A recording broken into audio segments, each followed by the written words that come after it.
यहाँ देखिएगा, सारणी को मैं क्लियर कर देता हूं। यहाँ 0/2 का मतलब 0 ही है, क्यों? 0 में किसी भी संख्या का भाग देंगे तो 0 आएगा।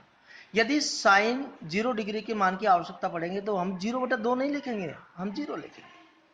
ऐसे देखो, साइन 90 का मान 1/1 है तो हम 1/1 नहीं लिखेंगे, 1 में 1 का भाग देंगे तो 1 आएगा, था 1 ही लिखेंगे। ऐसे ये cos थीटा में 1/1 है तो इसको हम 1 ही लिखेंगे। हाँ जी, यहाँ भी 0/2 का मतलब 0 ही है। ऐसे 0/1 का मतलब 0 ही है। 1/1 का मतलब 1 ही है। √3/1 का मतलब √3 ही है। ऐसे हम इनको मान को लिखेंगे। अब मैं आपको इसके रूट के जोड़ बाकी गुणा भाग समझा देता हूं। पहले जोड़ समझा रहा हूं। √2 प्लस √2।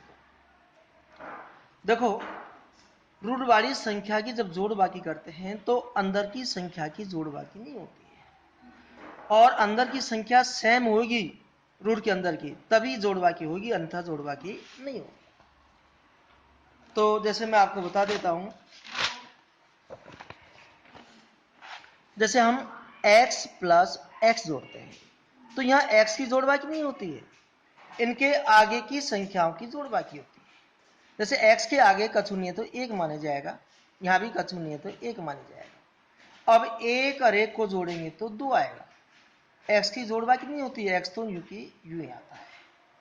इसी प्रकार रूटों की जोड़ बाकी करते हैं तो रूटों की जोड़ बाकी नहीं होती है, अंदर की जोड़ बाकी नहीं होती, बाहर की संख्या की जोड़ बाकी होती है। बाहर की भी तब होती है जो रूट के अंदर संख्या समान हो।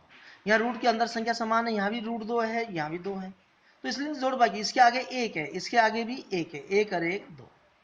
अब √2 की जोड़ बाकी नहीं होगी, √2 तो यू की यू है।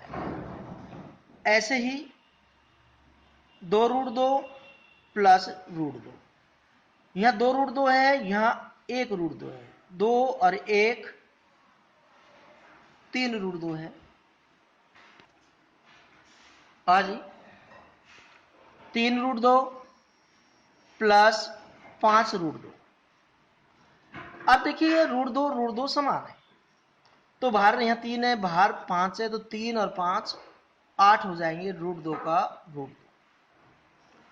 2 प्लस √2। अब यहाँ √2 अंडर रूट के अंदर है या 2 रूट के बाहर है, तो इनकी जोड़ बाकी नहीं होगी, क्योंकि ये अलग अलग संख्या है। आगे देखिएगा,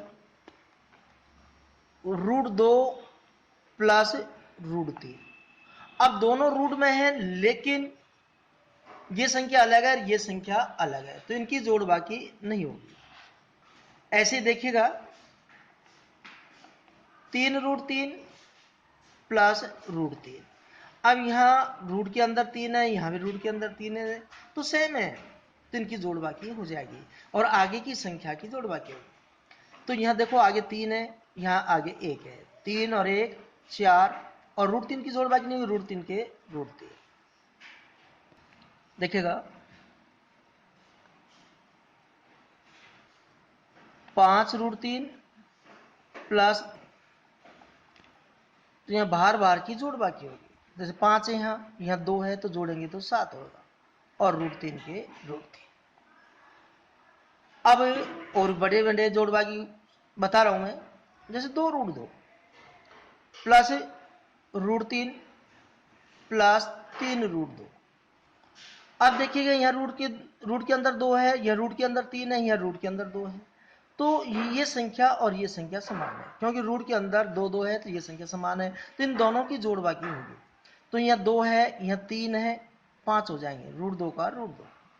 अब ये अंदर √3 अलग संख्या है, तो प्लस के हैं, तो प्लस √3 को हम अलग लिख देंगे। इसी प्रकार का एक उदाहरण और समझा रहा हूं। 3√3 प्लस 2√2 प्लस 4√3। तो देखिएगा, यहाँ √3 है, यहाँ √2 है, यहाँ √3 है, तो ये संख्या और ये संख्या समान है, तो 3 और 4 7 होगी, √3 के √3, और ये संख्या यूं की यूं आ जाएगी। 5√2 प्लस 3√3 प्लस 2√2 प्लस 4√3। अब देखिए ये √2 है इसके अंदर, यह √3 है, यह √2 है, यह √3 है, तो इसमें √2 इसमें √2, ये संख्या समान है, तो 5 और 2 7√2, ऐसे प्लस के 3 और 4 7√3, ये आंसर है इसका। आज हम इतना ही पढ़ेंगे और जो मैंने समझा है उनको ही आप होमवर्क में करें। आपको होमवर्क में भेजनी है और जो जोड़ बाकी समझाए उनको भी होमवर्क में ही भेजना है। उनको बार बार याद करना है आपको और बार बार आपको प्रैक्टिस करनी है।